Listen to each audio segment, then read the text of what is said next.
5월 25일 오늘의 말씀은 사무엘상 12장 1절에서 15절입니다.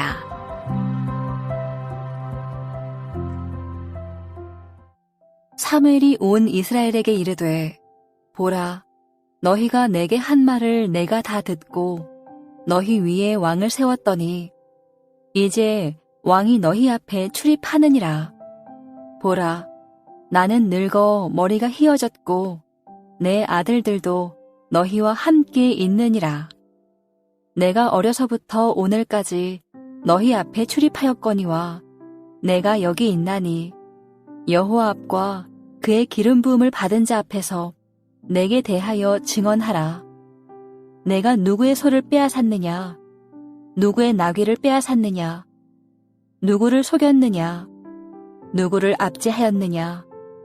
내 눈을 흐리게 하는 뇌물을 누구의 손에서 받았느냐?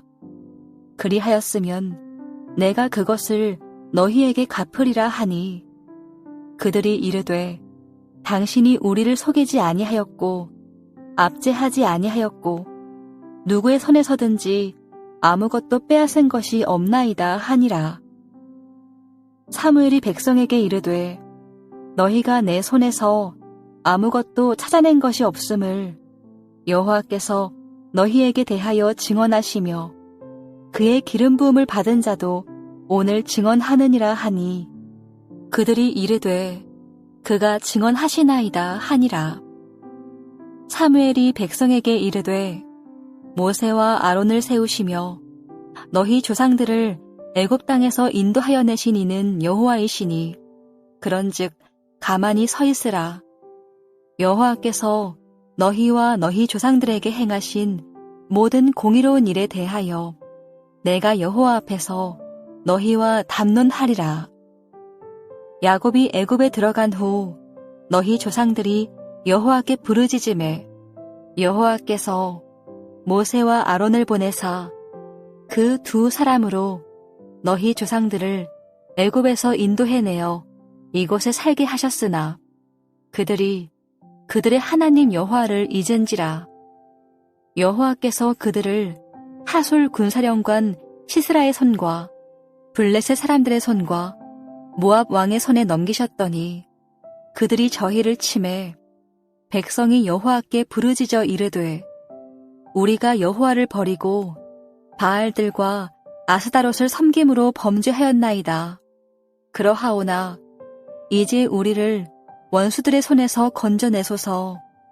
그리하시면 우리가 주를 섬기겠나이다 하매 여호와께서 여룻바알과 베단과 입다와 나 사무엘을 보내사 너희를 너희 사방 원수의 손에서 건져내사 너희에게 안전하게 살게 하셨거늘 너희가 암몬 자손의 왕 나하스가 너희를 치러 옴을 보고 너희의 하나님 여호와께서는 너희의 왕이 되심에도 불구하고 너희가 내게 이르기를 아니라 우리를 다스릴 왕이 있어야 하겠다 하였도다.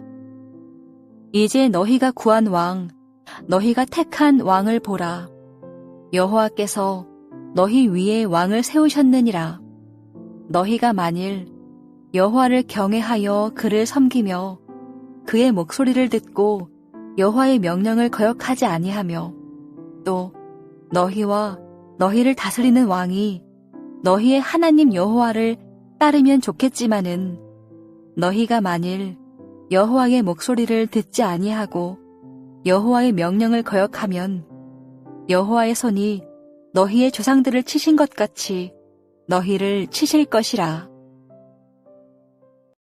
사무엘상 12장 1절에서 15절 말씀을 함께 묵상하겠습니다. 사울이 왕이 된 후 첫 번째 전쟁인 나하스가 이끈 암몬과의 전쟁에서 눈부신 활약을 하자 백성들은 사울을 자신들의 진정한 왕이라고 부르며 온 이스라엘의 왕으로 모셨습니다.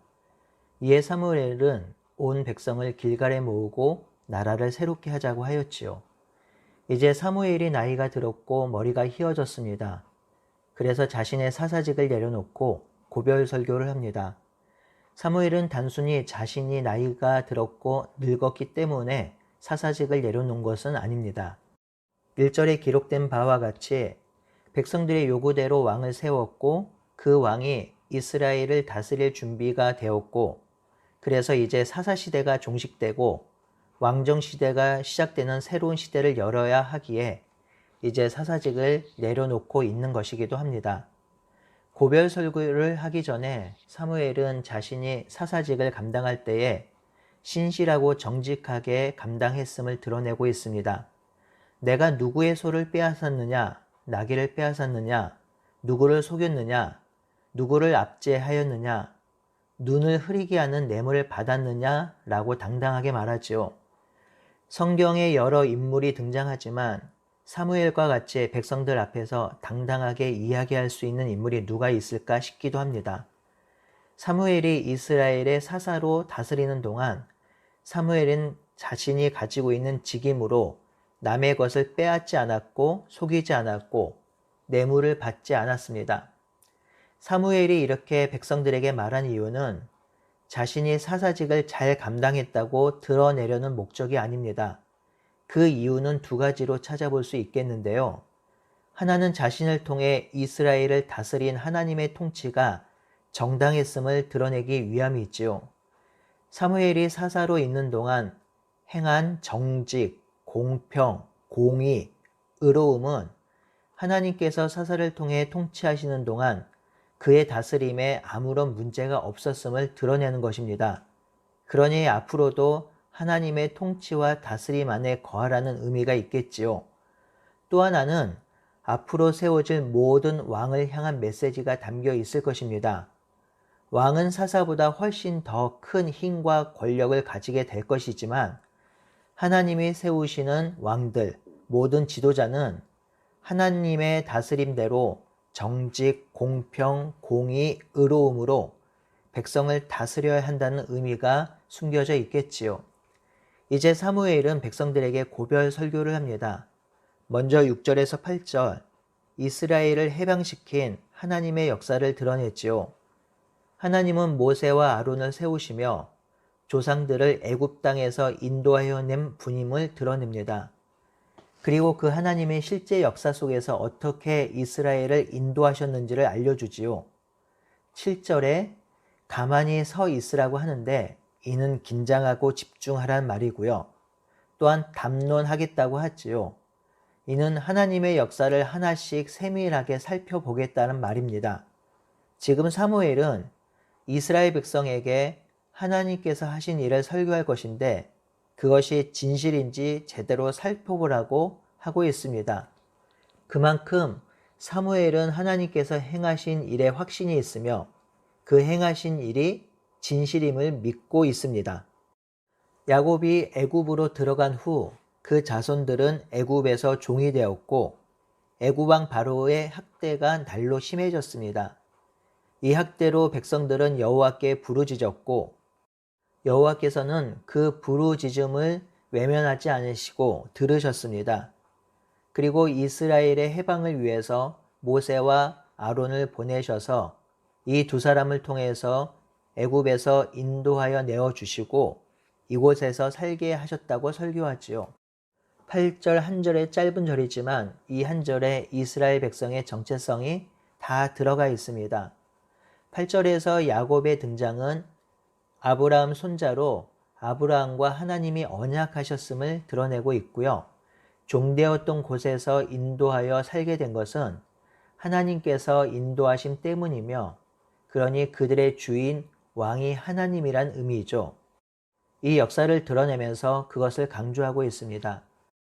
9절에서 사무엘은 사사시대의 이스라엘 백성이 그 주인, 왕이신 하나님을 잊었음을 상기시킵니다. 하나님을 잊었기에 하나님은 이스라엘 백성을 하솔 군대 사령관 시스라와 이스라엘 사람들과 모압 왕에게 넘기셨다고 하지요. 사사기에 보면 이방 나라의 압제가 훨씬 더 많이 기록되어 있는데요. 사무엘은 가장 대표적인 압제를 선택하여 설명하고 있습니다. 백성들이 하나님을 버리자 하나님은 이방 족속을 일으키셔서 백성을 고통 속에 넣습니다. 그러자 백성들이 울부짖지요. 회개하는 것입니다. 우리가 여호와를 버리고 바알과 아스다롯을 섬겼으니 범죄하였습니다. 원수들의 손에서 우리를 건져주시면 오직 주만 섬기겠습니다. 라고 회개하지요. 하나님은 이들의 회개의 돌이킴을 들으시고 여룻바알, 베단과 입다와 사무엘을 보내셔서 원수의 손에서 건져내어 안전하게 살게 하셨다고 합니다. 여룻바알은 기드온이고 베단은 바락입니다. 9절에서 11절은 사사기의 전형적인 패턴이 그대로 드러납니다. 이스라엘의 범죄, 하나님의 징계, 울부짖음, 회개, 그리고 구원하심과 회복입니다.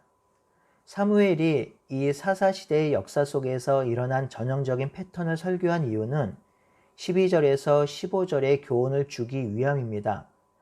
사무엘은 12절에 이스라엘 백성의 정체성, 그리고 사사시대의 역사적 패턴을 제대로 이해하고 깨달으면 사실상 왕을 구할 이유가 없다고 분명히 말합니다. 얼마 전 승리를 거둔 사건을 예로 들지요. 암몬 자손의 왕 나하스가 길르앗 야베스를 치러 왔을 때에 하나님이 이스라엘의 왕이시니 왕이신 하나님께 인도해 달라고 했었어야 한다는 것이죠. 하지만 이스라엘 백성은 왕이신 하나님을 필요로 한 것이 아니라 우리를 다스릴 인간 왕이 필요하다고 한 것이죠. 하나님은 이스라엘의 요구를 듣고 이스라엘을 위하여 왕을 세우셨다고 합니다. 사무엘의 그 못마땅한 마음이 13절에 고스란히 묻어납니다. 너희가 구한 왕, 너희가 택한 왕이라고 하지요. 사무엘은 그들의 요구에 세워진 인간 왕과 그 제도를 여전히 못마땅하게 여기고 있습니다. 성도 여러분, 이스라엘이 왕이 없어서 나라가 쇠하여지고 이방인들의 압제를 당한 것인가요? 아니지요. 하나님을 떠났기 때문입니다. 하나님의 인도를 받지 않았기 때문이죠. 이스라엘이 무기력했던 이유는 인간 왕이 없어서가 아니라 참된 왕 하나님을 버렸기 때문입니다. 우리는 어떠한가요? 우리 삶이 때로는 무기력하고 때로는 연약하고 때로는 실패하는 것 같을 때가 있습니다. 이는 세상이 너무 강해서인가요? 아니면 우리에게 능력과 힘이 부족해서인가요? 물론 세상의 힘이 강하고 우리가 세상을 이길 만한 능력과 힘이 부족한 것도 사실입니다. 하지만 궁극적으로 세상을 이기고 주의 백성으로 승리할 수 있는 근원적인 힘은 바로 하나님께 있습니다. 우리가 하나님을 왕으로 모시고 하나님의 인도함을 받을 때 세상이 강하고 우리가 연약해도 승리할 수 있습니다. 그때 우리는 하나님이 주신 승리를 맛보고 누릴 것입니다. 그러니 우리가 해야 할 일은 하나님을 온전히 계속적으로 신뢰하는 것이며 진실로 믿는 것입니다. 하나님을 나의 왕으로, 나의 주인으로 모시고 살 때 우리는 이 세상을 승리할 수 있습니다. 자비의 하나님은 백성의 요구대로 왕을 세우시지요. 하나님은 왕을 세우는 것이 하나님을 등진 행위라는 것을 압니다. 하지만 백성을 사랑하는 마음으로 그들에게 다시금 언약을 상기시킵니다. 그리고 언약을 또 맺고 있습니다. 14절과 15절이죠. 비록 왕이신 하나님이 아니라 인간 왕을 선택한 이스라엘이지만 여호와를 경외하고 섬기고 여호와의 명령을 거역하지 않으면 또한 너희와 너희를 다스리는 왕이 여호와를 따르면 하나님께서 그 언약을 신실하게 지켜주실 거라고 합니다. 비록 인간 왕이 세워진 것이 옳은 것은 아니지만 백성의 요구에서 세워진 왕과 백성이 여호와를 섬기면 하나님의 은혜를 베푸시고 인도하실 것이라고 하지요. 하지만 그렇지 않은 경우, 즉 여호와의 목소리를 듣지 않고 여호와의 명령을 거역하면 여호와의 손이 조상들을 치신 것처럼 이스라엘 백성들을 치실 것이라고 하였습니다. 비록 이스라엘의 원대로 왕이 세워지고 왕정 시대로 넘어가지만 그 시대에도 하나님과 맺은 언약이 유효하다는 사실을 드러내고 있습니다. 변함없는 하나님은 왕정 시대에도 이스라엘의 하나님이라고 확신시켜주고 있습니다. 이것이 하나님의 은혜요, 자비요, 사랑입니다.